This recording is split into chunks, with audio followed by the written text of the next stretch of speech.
Halo teman-teman, berjumpa lagi dengan saya Latifianto. Selamat datang di channel ini, sebuah channel yang akan selalu membahas tentang perkembangan sepak bola. Jadi segala hal yang berkaitan dengan sepak bola, utamanya perkembangan timnas Indonesia, mulai dari pemain, misalnya calon lawan, kemudian terutama nanti kita akan juga membahas secara mendalam tentang putaran ketiga yang akan dilakoni oleh timnas Indonesia yang baru akan dimulai pada bulan September. Jadi segala hal yang berkaitan dengan sepak bola, utamanya timnas Indonesia akan selalu saya bahas di channel ini. Jadi bagi kalian yang berkenan, monggo di subscribe terlebih dahulu. Oh ya, sebelum saya lanjutkan, saya tidak lupa untuk mengucapkan banyak terima kasih buat teman-teman yang sudah subscribe channel ini dan telah memberikan komentar-komentar positifnya sehingga membantu channel ini terus berkembang.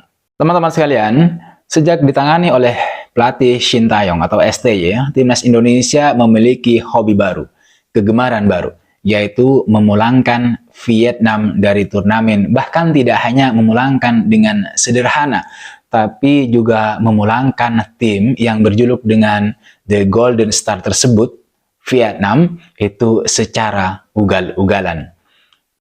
Jadi yang akan saya bahas pada video kali ini, terutama mengaca pada hasil pertandingan U16 di Piala AFF kemarin, bagaimana timnas Indonesia memulangkan Vietnam dengan skor 5-0, dengan skor telak. Bahkan ini juga menurut saya adalah salah satu hasil yang sangat mengejutkan, hasil yang sangat membanggakan, karena baru beberapa tahun belakangan ini kita sangat dominan ya ketika menghadapi tim Vietnam.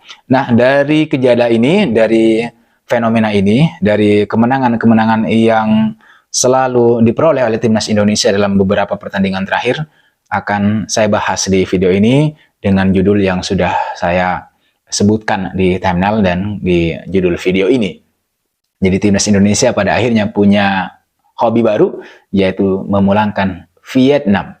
Dan saya kira ini salah satu tanda bagaimana tim Indonesia nanti ke depan akan menjadi penguasa baru di Asia Tenggara. Ya, meskipun tanpa harus memenangi atau merebut atau memperoleh gelar juara Piala AFF. Kita ketahui bersama teman-teman bahwa sejak dilatih oleh pelatih Shin Tae-yong, beberapa negara seperti China dan Filipina misalnya itu telah menyebut Indonesia sebagai calon kekuatan baru sepak bola. Bukan hanya di Asia Tenggara, tetapi juga di Asia. Dikatakan bahwa pencapaian yang diperoleh oleh timnas Indonesia sampai detik ini, sampai hari ini yang kita nikmati, ini sudah disebut-sebut hampir menyamai level permainan Jepang dan Korea Selatan. Meskipun pujian tersebut menurut saya juga agak berlebihan. Tapi kita tetap senang gitu, bangga mendengar pujian-pujian itu. Bahkan ketika timnas U23 besutan Shin Tae-yong itu berhasil memulangkan lebih awal Korea Selatan dari gelaran Piala Asia U23, Indonesia juga sudah disebut-sebut memiliki kekuatan yang bisa memberikan kejutan. Tidak heran jika di putaran ketiga kualifikasi Piala Dunia 2026, media Korea Selatan menyebut Indonesia bisa memberikan kejutan. Ini yang sedang diwaspadai oleh Asia. Menurut saya, pujian-pujian setinggi langit yang disampaikan oleh negara-negara di Asia terhadap Indonesia utamanya itu bukan datang tanpa alasan. Hal yang mungkin patut diperhatikan, kenapa sampai ada istilah bahwa Indonesia akan menjadi poros kekuatan baru sepak bola di Asia, atau istilah lain yang menyatakan bahwa permainan timnas Indonesia itu sudah setara, sudah selevel dengan timnas Jepang dan timnas Korea Selatan, itu tidak lepas dari penampilan timnas Indonesia dalam beberapa tahun belakangan ini. Timnas Indonesia di bawah asuhan Shin Tae-yong, terutama di Piala Asia Senior tahun 2023 dan di Piala Asia U23. Dan pencapaian Indonesia di kualifikasi Piala Dunia yang saat ini sudah berhasil sampai di putaran ketiga. Di mana pertandingan pada putaran ketiga ini baru akan dimulai pada bulan September mendatang. Jadi mari kita bahas satu persatu. Di Piala Asia Senior tahun 2023, salah satu kunci kenapa timnas Indonesia berhasil lolos ke babak 16 besar itu adalah karena berhasil mengalahkan Vietnam dengan skor 1-0. Ini salah satu kunci saja. Meskipun Indonesia hanya memperoleh 3 poin di babak grup, di fase grup, hasil dari kemenangannya atas Vietnam, tapi itu sudah berhasil membuat Indonesia untuk menjadi salah satu peringkat ketiga terbaik, sehingga berhak untuk lolos ke babak 16 besar. Dari sinilah semua itu kemudian dimulai, yaitu hobi baru timnas Indonesia, yaitu memulangkan Vietnam dari berbagai turnamen. Hal itu dimulai dari kiprah Vietnam di Piala Asia tahun 2023, di mana Indonesia berhasil mengalahkan negara ini di Golden Star dengan skor 1-0. Di mana skor tersebut sudah cukup untuk memulangkan, sekali lagi, untuk memulangkan Vietnam dari Piala Asia dengan tanpa poin satupun. Padahal saya yakin sama seperti Indonesia yang berharap dapat memperoleh poin penuh dari Vietnam, Vietnam juga berharap dapat memperoleh poin penuh dari Indonesia. Karena bagi Vietnam, hanya Indonesia lah tim paling lemah di grup D Piala Asia Senior. Begitu juga sebaliknya, daripada mengharapkan dapat atau memperoleh poin dari Jepang atau Irak, Indonesia ya memilih Vietnam sebagai target paling realistis untuk kemudian memperoleh poin penuh. Dan akhirnya target itu menjadi kenyataan. Indonesia mampu mengalahkan Vietnam meskipun dengan skor 1-0. Kemudian turnamen kedua yang menjadi momen di mana timnas Indonesia berhasil memulangkan Vietnam atau berhasil menjegal Vietnam melangkah ke babak selanjutnya adalah kualifikasi Piala Dunia putaran yang kedua yang sama-sama sudah kita tonton, sudah kita perhatikan sebelumnya. Melanjutkan tren positif di Piala Asia, Indonesia itu kan kembali menargetkan untuk memperoleh poin penuh dari Vietnam dan juga Filipina di kualifikasi Piala Dunia putaran yang kedua zona Asia. Karena bagi Indonesia hanya dari Vietnam dan Filipina lah poin penuh akan lebih mudah diperoleh ketimbang dari Irak. Dan itu benar. Kemudian Indonesia mampu mengalahkan Vietnam 2 kali, yaitu di GBK dengan skor 1-0 dan di Meidin dengan skor telak 3-0. Bahkan dengan 2 kali kemenangan ini, Indonesia langsung naik ke posisi kedua klasemen dan memperoleh peluang yang lebih besar untuk mendampingi Irak lolos ke putaran ketiga. Alhasil teman-teman, dengan 2 kemenangan back-to-back yang diraih oleh Indonesia, kemudian secara tidak langsung itu juga berhasil memulangkan Vietnam dari kualifikasi Piala Dunia putaran yang kedua.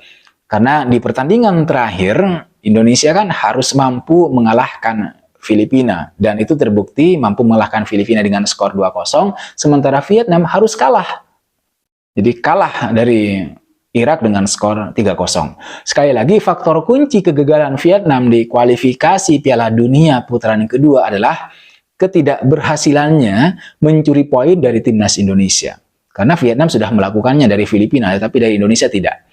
Bagi Indonesia juga sama, salah satu kunci, faktor kunci keberhasilan timnas Garuda lolos ke putaran ketiga ya, karena mereka berhasil mempecundangi Vietnam sebanyak 2 kali secara beruntun back to back. Kemudian momen yang ketiga adalah timnas Indonesia U16 yang berhasil membantai timnas Vietnam U16 dengan skor 5-0 dalam perebutan tempat ketiga Piala Asia U16 tahun 2024 yang baru selesai beberapa hari yang lalu. Nah, di turnamen ini, timnas Indonesia U16 itu bukan hanya mengalahkan Vietnam, tapi juga membantai Vietnam yang biasanya itu selalu tampil perkasa dan meyakinkan, terutama bahkan ketika menghadapi Indonesia. Artinya, di sebuah turnamen yang lain, lagi-lagi Vietnam harus gigit jari untuk merebut posisi juara ketiga. Jadi Vietnam lagi-lagi harus pulang karena berhasil dikalahkan Indonesia secara ugal-ugalan kali ini. Skornya juga tidak masuk akal, yaitu 5-0. Karena sebenarnya kita sangat jarang melihat Vietnam itu bisa dibantai dengan skor seperti ini. Memang yang membantai Vietnam kemarin itu bukan timnas Indonesia senior. Timnas Indonesia senior sudah melakukannya dengan skor 3-0. Walaupun pembantaian 5-0 atas Vietnam tidak dilakukan oleh timnas Indonesia senior, tapi teman-teman bisa perhatikan, bisa lihat betapa timnas Indonesia U16 ini, asuhan Coach Nova Arianto ini, memiliki DNA timnas senior asuhan Shin Tae-yong. Apalagi secara jelas kita juga melihat bahwa Nova Arianto yang saya sebutkan tadi, sang pelatih timnas U16 ini, itu adalah asisten pelatih timnas Indonesia senior, yaitu Shin Tae-yong. Yang saya yakin ajaran-ajaran melatihnya Nova Arianto ini juga secara langsung didapatkan dari Shin Tae-yong selama dia mendampingi Shin Tae-yong bertugas di pinggir lapangan bersama timnas Indonesia senior. Nah, timnas Indonesia U16 memang dinilai bisa memainkan filosofi permainan sepak bola model tim senior dengan sangat baik, sebagaimana yang pernah disampaikan oleh pelatih sekaligus pengamat sepak bola nasional, yaitu Erwan Hendarwanto. Erwan Hendarwanto mengatakan bahwa permainan model pelatih Nova Arianto yang disajikan kemarin itu sama seperti yang dilakukan oleh timnas senior. Para pemain muda U16 sangat bagus dalam memainkan skema permainan dari pelatih. Mereka juga bermain sangat Spartan selama atau sepanjang 90 menit dengan intensitas yang sangat tinggi. Permainan semacam ini dan semangat yang ditunjukkan oleh tim Indonesia U16 itu juga sudah ditunjukkan oleh timnas senior. Sehingga tidak heran kalau bisa dikatakan DNA permainan timnas senior ala Coach Shin Tae-yong itu juga mengalir di dalam tubuh timnas Indonesia asuhan Coach Nova Arianto.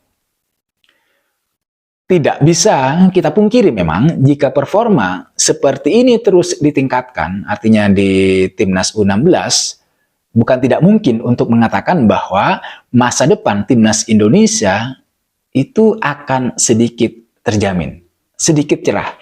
Kita memiliki pemain-pemain muda yang potensial. Misalnya seperti Goli yang menyabet sebagai pemain terbaik di Piala AFF Under-16.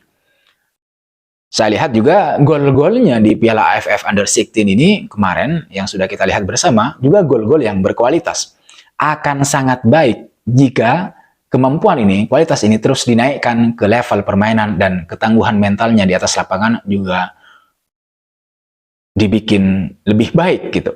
Dibuat lebih baik, dibuat lebih tangguh untuk bisa nanti sampai di timnas senior. Karena banyak para pemain muda yang mentereng, yang berkualitas di kejuaraan kelompok umur, tetapi kemudian tidak mampu melanjutkan tren positifnya, kualitas terbaiknya ketika sampai di timnas senior. Bahkan dipanggil pun tidak bisa atau tidak sempat karena ya kemungkinan kualitasnya menurun, tidak bisa menjaga performa sehingga tidak sempat mencicipi tampil di timnas level senior.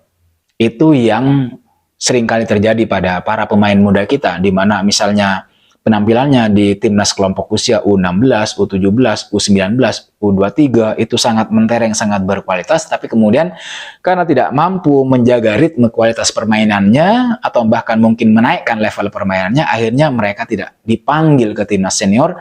Ya mungkin karena selain kecocokan, apakah SDM tersebut dibutuhkan di skema 11 pemain yang dibutuhkan oleh STY, tetapi juga bisa faktor lainnya adalah karena kualitasnya sudah menurun atau tidak bisa bersaing dengan kualitas pemain yang lain. Oke teman-teman, kita kembali lagi ke kekalahan timnas Vietnam U16 di Piala Asia U16.